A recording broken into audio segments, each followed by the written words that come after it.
Hi viewers, మనం వచ్చేసి ఓటో 4వ తరగతి తమిళనాడు గవర్నమెంట్ తెలుగు చూస్తూ ఉన్నాము.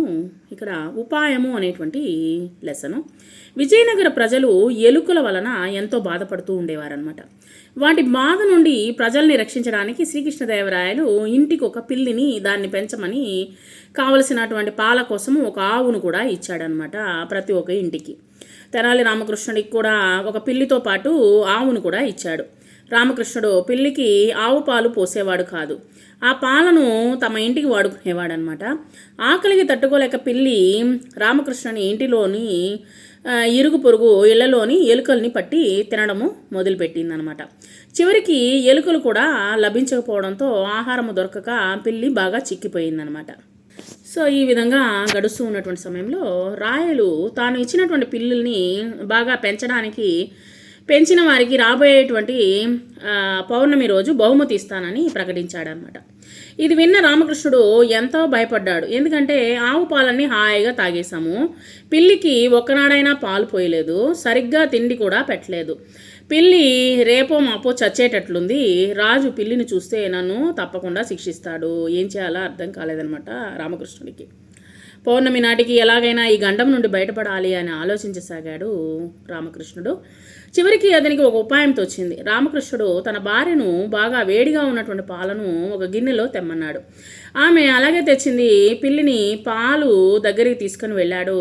పాలను చూసేసరికి పిల్లి ఎంతో ఆతృతగా గబుక్కొని తాగబోయింది. పాల వేడికి దాని మూతి కాలిపోయింది. ఆనాటి నుండి పాలను చూడగానే పిల్లి పారిపోయేదనమాట. పిల్లి ప్రవర్తనను గమనించినటువంటి ఇక్కడ వికట కవికి ధైర్యం వచ్చిందనమాట. ఆహా, ఇంకా మిటదా ఇది పిల్లి పాలు తాగదు అనేటువంటి ధైర్యం అనేటువంటిది తనకు వచ్చింది. పౌర్ణమి రోజు ప్రజలకు ఇచ్చినటువంటి పిల్లల్ని తీసుకుని రాజస్థానానికి రమ్మని పిల్లుల్ని బాగా బలిసి ఉన్నాయి అనేటువంటి ఉద్దేశంతో, ఎలా బాగున్నాయా లేదా అనేటువంటిది ఉద్దేశంతో చూడాలని అని నిశ్చయించుకున్నాడు కృష్ణదేవరాయలు. వాటిని చూసి రాజు సంతోషించాడు.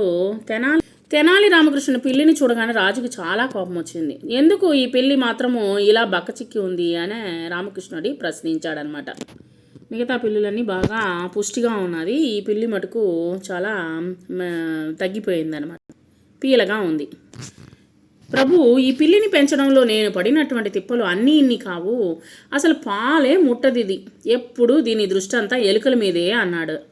రాజుకు అతని మాటలపై నమ్మకం కుదరక గిన్నెలో పాలు తెప్పించి పిల్లి చేత తాగించమని ఆజ్ఞాపించాడు. పాల దగ్గరికి ఎంత నెట్టినా ఆ పిల్లి మాత్రం భయంతో ముఖం తిప్పుకుంటూ వెనుకకు తగ్గేదనమాట. ఇది గమనించినటువంటి అందరూ రామకృష్ణుని మాటలు నిజమే అనుకున్నారు. లోకంలో పాలు తాగినటువంటి పిల్లి ఉంటుందా అని ఆలోచించినటువంటి రాయలు పిల్లిని దగ్గరకు తీసుకొని చూస్తే పిల్లి మూతిపోయిన కాలిన మచ్చలు కనపడ్డాయన్నమాట. ఇది గమనించినటువంటి రాయలు కోపంతో రామకృష్ణుని చూసి, పిల్లి పాలు తాగకుండా నువ్వు ఏదో తంత్రం వేశావు, నిజాన్ని ఒప్పుకోకపోతే నీకు కఠిన శిక్షని విధించాల్సి వస్తుంది అన్నాడనమాట. ప్రభు, ఎలుకల బాధ తీర్చడానికి పిల్లిని, దాన్ని పెంచడానికి ఒక ఆవును మీరు ఇచ్చారు ఒక్కొక్క ఇంటికి. ఈ పిల్లి వల్ల మా ఇంటిలోనూ ఇరుగు పొరుగు వారి ఇళ్లలోనూ ఎలుకల బాధే లేదు. నేను ఈ పిల్లిని ఆ విధంగా పెంచానన్నమాట. మాకు కావలసినటువంటి పాలు, పెరుగు, నెయ్యి మొదలైన వాటిని నిత్యము లోటు లేకుండా ఆవును ఇచ్చినటువంటి మీకు నా కృతజ్ఞతలు.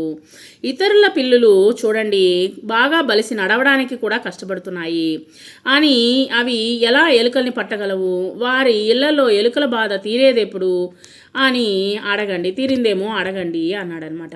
ఎవరు? ఇక్కడ రామకృష్ణుడు. రాయలు వారిని ప్రశ్నించగా వారంతా ఎలుకల బాధ ఇంకా తీరలేదన్నారు. రామకృష్ణుని చుట్టుపక్కల వారిని అడిగితే ఎలుకల బాధ ఏమాత్రం లేదని సంతోషంతో చెప్పారనమాట. ఇది విన్నటువంటి రాయలు రామకృష్ణుడు చేసినటువంటి పని సరైనందుని మెచ్చుకొని అతనికి గొప్ప బహుమతిని ఇచ్చి ఏం చేశాడు? సత్కరించడం జరిగిందనమాట. ఈ విధంగా తన ఉపాయంతో ఈ యొక్క ఆవుని తీసుకొని ఆవు పాలు మొత్తం వీళ్ళు ఉపయోగించుకున్నారనమాట. ఈ విధంగా